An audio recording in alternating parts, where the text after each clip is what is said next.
이 친구에 대한 여러 연구 결과들 중에 뭐가 있냐면 언덕 실험이라는 게 있습니다. 버지니아 대학에서 굉장히 재밌는 연구를 하나 했어요. 이거 백팩에다가 아주 무거운 짐을 지게 하고 한 그룹은 언덕 앞에 혼자 서게 하고 다른 한 그룹은 친구들과 함께 서게 했어요. 그랬더니 친구들과 함께 섰던 그룹이 이 짐이 더 가볍다고 느끼고 이 길이 더 가깝다고 느꼈어요.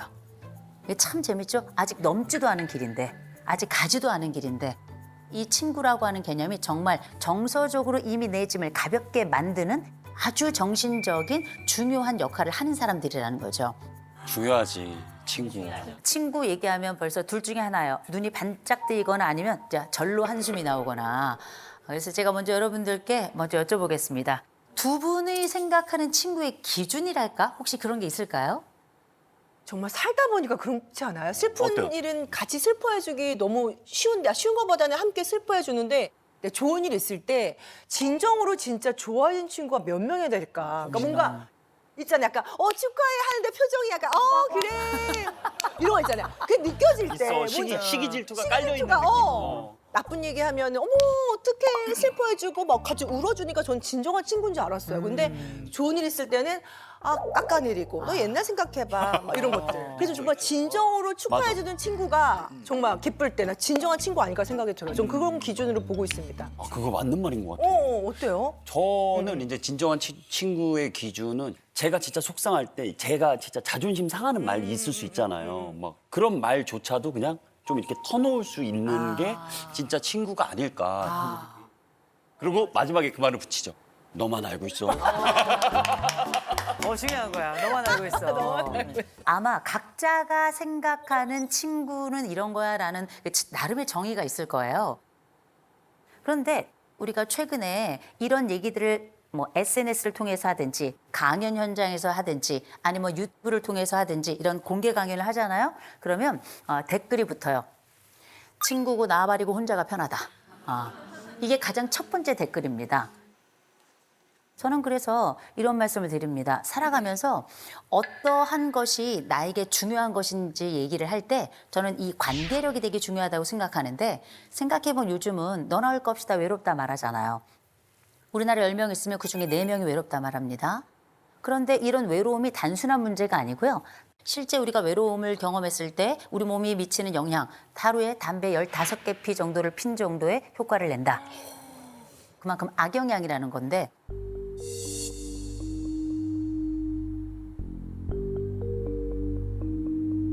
매일 15개 피를 핀다고 생각하는 정도로 외로움은 우리들에게 치명적이라는 거죠.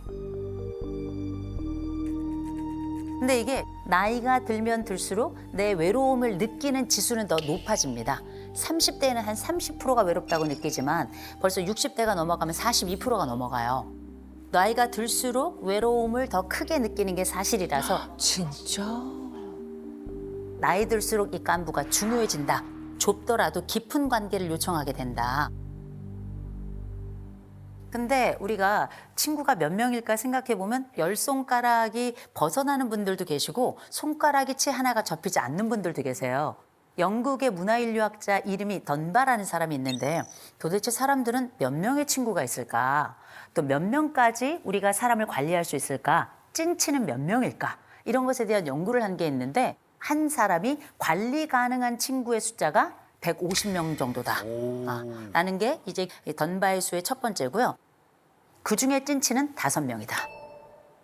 그래서 가만 생각해 보면 많은 거 아닌가?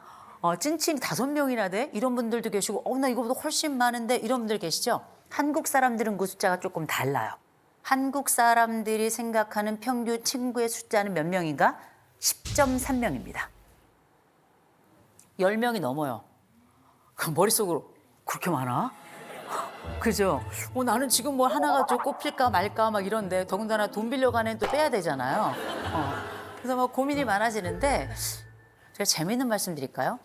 우리가 흔히 사회적 관계가 가장 확장되는 시기가 보통 30대라고 이야기하는데 실제 30대에는 7.3명이에요. 평균 7.3명. 그래서 우리가 알고 있는 평균보다 줄어들죠. 왜냐? 우리 이때 일도 해야 돼. 결혼해가지고 또 배우자도 있어. 거기다 또 애도 키워야 돼. 뭐 정신없이 바빠요. 그래서 오히려 이때는 친구의 숫자가 이때 감소하는 시기입니다. 재밌는 거 70대가 되면 평균 14.7명이 돼요. 늘어나는? 확 늘어납니다. 이게 너무 재밌죠. 이 얘기를 통해서 우리가 알게 된 건 뭡니까? 아, 늙기만 기다려라. 우리는 늙는 순간 이때 친구 풍년인 시기가 다가온다. 저는 이거 들은 얘기인데요. 영월에 있는 90대 한 어르신이 매일 하시는 일이 있어요. 그 매일 하시는 일이 뭐냐면 산 2개를 걸어서 가서 그곳에 있는 친구를 만나고 오는 게 이분의 매일의 루틴이에요. 가는 데만 기본 2시간 반이 걸려요. 왜냐 걸음이 느리시니까. 그렇잖아요? 그래서 만나서 뭐 하시냐 그랬더니 아무것도 안 하셔. 그냥 앉아 있다 온대요. 그냥 생사 확인이에요.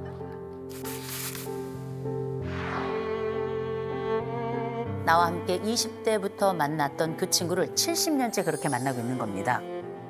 비가 오나 눈이 오나 바람이 부거나 매일. 귀여우셔. 진짜. 그래서 이 정서적 간부라는 게 아무것도 아닌 것 같지만 그가 살아있다는 것만으로도 나의 세계가 안정성을 갖는, 이게 어쩌면 가족이 줄 수 없는 그 독특한 사회적 핏줄이 나에게 주는 힘이라고 볼 수 있거든요. 그래서 어쩌면 나이가 더 들어서는 나의 생존이 그의 생존하고 직결되는, 내 친구 관리를 잘해주면 내 수명도 늘어난다는 거 이제 말씀드리고요. 근데 생각해 보세요. 인생에서 만나는 최악의 친구들 유형도 있어요. 굳이 또 나쁜 친구라고 말하기보다는 나에게는 정말 별로인 친구들. 이를테면 우리가 제일 많이 느끼는 거, 나를 이용하는 애들 있죠. 예, 없으셨어요, 선생님은? 선생님 왜 없겠어? 선생님도 약간 뒤통수 맞는 스타일이야, 순수해서. 왜 없겠습니까? 제 주변에 많이 있는데 그중에서도 저한테 딱 1년에 한 번 전화하는 친구가 있어요. 딱 1년에 한 번 전화해서 꼭 돈 빌려달라는 친구가 있어요. 진짜 별로다. 돈 빌릴 수 있어요. 빌릴 수 있는데 그러면 우리가 늘 항구적으로 괜찮은 관계라는 걸 서로 연락을 통해서 확인을 해야 되잖아요. 그런 거 전혀 없이 1년에 한 번 딱 전화해서 그다음에 돈을 빌려달라고 하잖아요. 이게 한 3번 정도 반복이 되니까 돈을 갚고 안 갚고의 문제도 있지만 이 친구가 나를 뭘로 보는지, 배 갈린 돼지 저금통으로 보는 건 아닌지 약간 이런 느낌이 좀 들더라고요. 그래서 그 뒤로는 연락은 하지만 저는 돈은 이제 더 이상은 빌려주지 않아요. 참고로 받지도 못했습니다. 받지도 못했는데 제가 너무 놀란 게 그 친구 애가 이제 결혼을 했어요. 결혼을 하는데 호텔에서 결혼을 하더라고요. 호텔 결혼이 얼마인지 아시죠? 꽃값만 몇 천만 원이에요. 근데 저에게 빌려간 돈은 안 갚으니까 그게 눈이 진짜 뚜껑 열려. 저는 그래서 제가 그 친구 딸 결혼할 때 거기 있는 꽃 제가 다 가져왔어요. 집에다가 막 여기저기다가 백합이 재채기가 나가지고 제가 오죽했으면 그렇게 했어요. 이렇게 나를 이용하는 친구들은 어떻게 보면 최악의 친구가 아닌가 이런 생각이 들고요. 또 하나는 나를 학대하거나 착취하는 친구들이 있어요. 여러분 보세요. 이쁜 애들 중에, 이쁘고 날씬 애들 중에 옆에 뚱뚱한 애들 데리고 다니는 친구들이 있어요. 꼭 있다?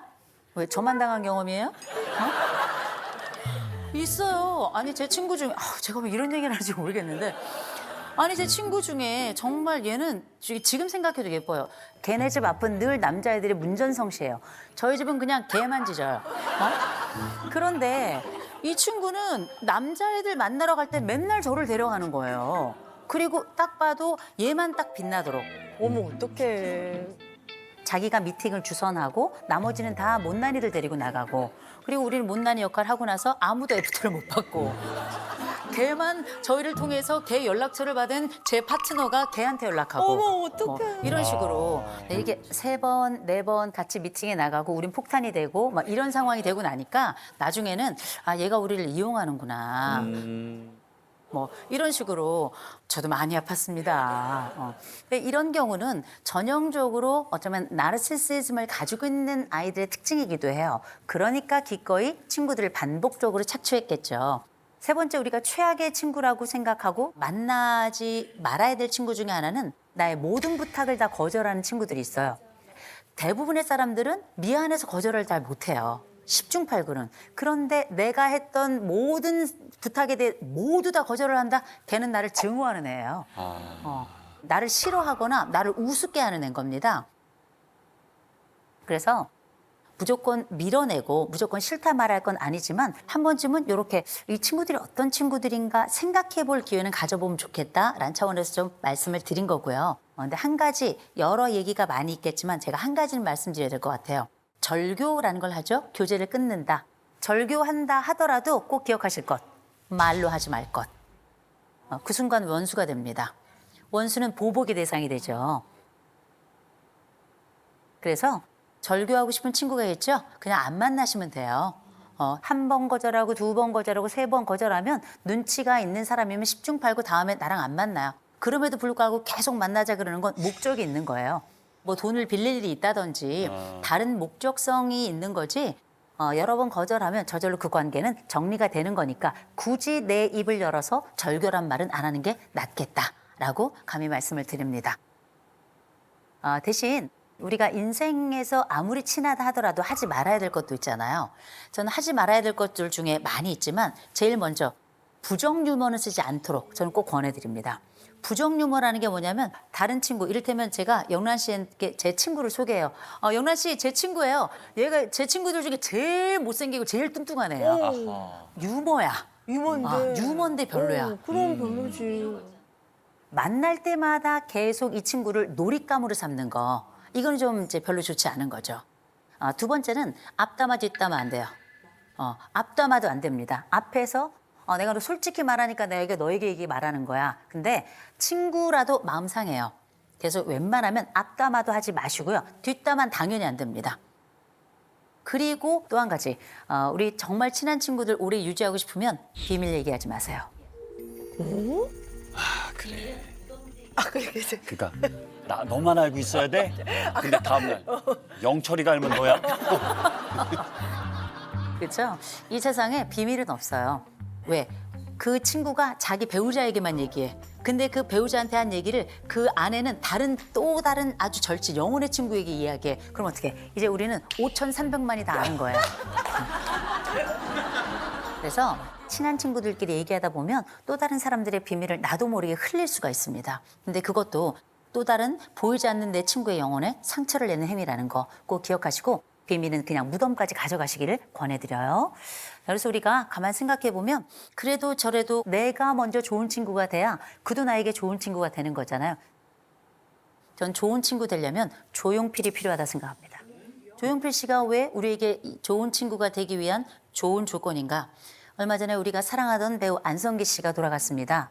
두 분은 굉장히 오랫동안 친구였다고 알려져 있는데 조용필 씨가 조문을 하러 갔을 때 기자들이 인터뷰를 했을 때 뭐 내 친구는 이런 친구였고 저런 친구였고 이렇게 말하지 않고요.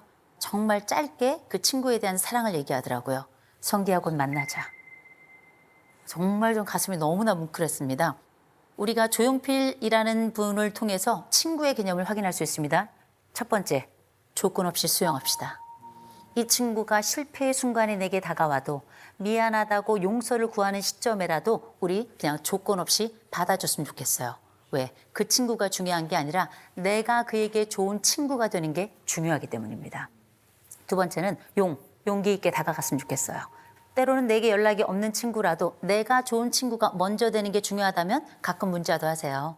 가끔 어색하지만 전화도 한 번씩 하세요. 세 번째, 필연처럼 아껴주셨으면 좋겠어요. 예쁘다 말해주시고 네가 있어서 난 맨날 감격이야. 네가 있어서 난 너무너무 좋아. 네가 내 친구에 너무 자랑스러워. 이렇게 얘기해 주셨으면 좋겠어요. 인디안의 격언 중에 보면 이런 게 있잖아요. 친구는 나의 슬픔을 지고 가는 자다. 그렇죠? 슬픔도 등에 지고 같이 걸어갈 수 있는 좋은 친구 만들고 그 친구들 만끽하시길 바라겠습니다.